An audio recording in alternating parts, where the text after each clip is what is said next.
आइए जानते हैं धरती की तपन क्या है। धरती के औसत तापमान में बढ़ोतरी को धरती की तपन कहते हैं। धरती की तपन प्रमुखतः 2 कारणों से हो रही है, जिसमें से पहला है प्राकृतिक कारण और दूसरा है मानवीय गतिविधियां।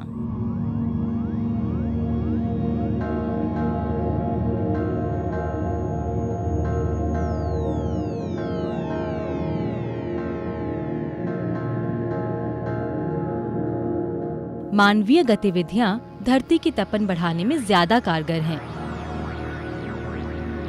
इन सभी गतिविधियों के कारण वातावरण में कई प्रकार की गैसें उत्पन्न होती हैं, जो कि धरती की तपन को बढ़ाती हैं। इन गैसों को ग्रीन हाउस गैस कहते हैं, जैसे कि कार्बन डाइऑक्साइड, मीथेन और नाइट्रस ऑक्साइड। ये ग्रीन हाउस गैस जैसे कार्बन डाइऑक्साइड कुछ मात्रा में होनी जरूरी है, क्योंकि ये पृथ्वी को गर्म रखती है, जिस वजह से यहाँ पर जीवन संभव है। परंतु जब इसकी मात्रा जरूरत से ज्यादा बढ़ जाती है तो ये धरती की तपन को बढ़ाती है। अब मन में ये प्रश्न उठता है कि क्या वाकई धरती की तपन बढ़ रही है?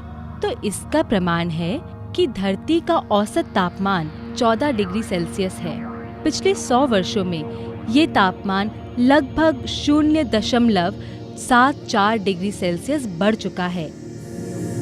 अनुमान लगाया जा रहा है कि आने वाले 100 वर्षों में तापमान 1.1 से 6.4 डिग्री सेल्सियस तक बढ़ सकता है।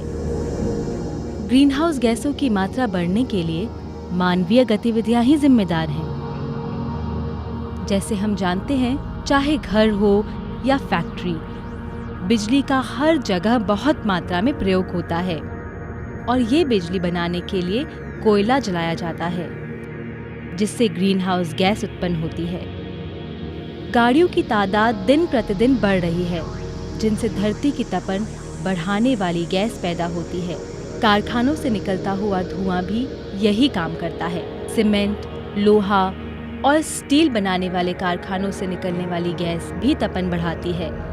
सूखे पेड़ पौधे व पत्ते जलाने से भी ये गैस उत्पन्न होती है।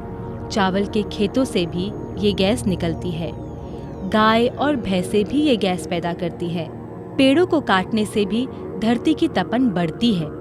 जहाँ पर शहर का कूड़ा डाला जाता है, वहाँ पर भी ये गैस उत्पन्न होती है।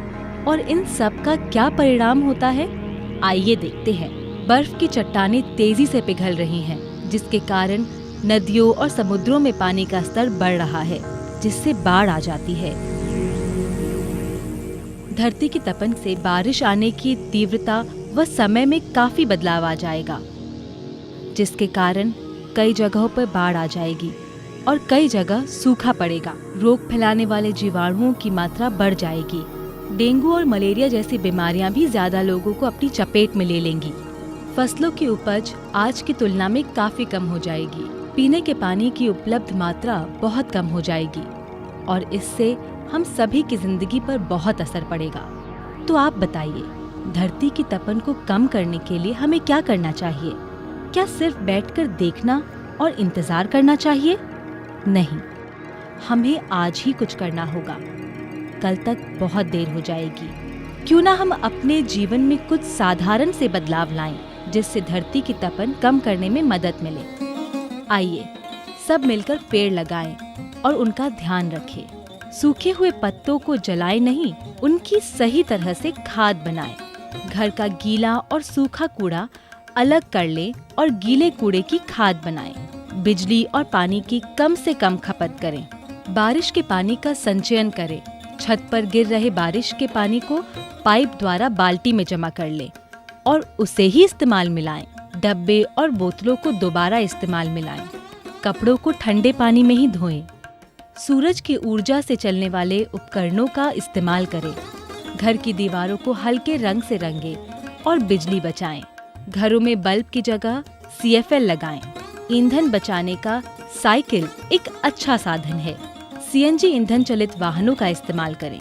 जूट, कागज और कपड़े से बने बैग का इस्तेमाल करें, ना कि प्लास्टिक बैग का। मैं आप सभी से कहना चाहती हूँ कि ये वातावरण हमारी धरोहर है, इसकी रक्षा करें।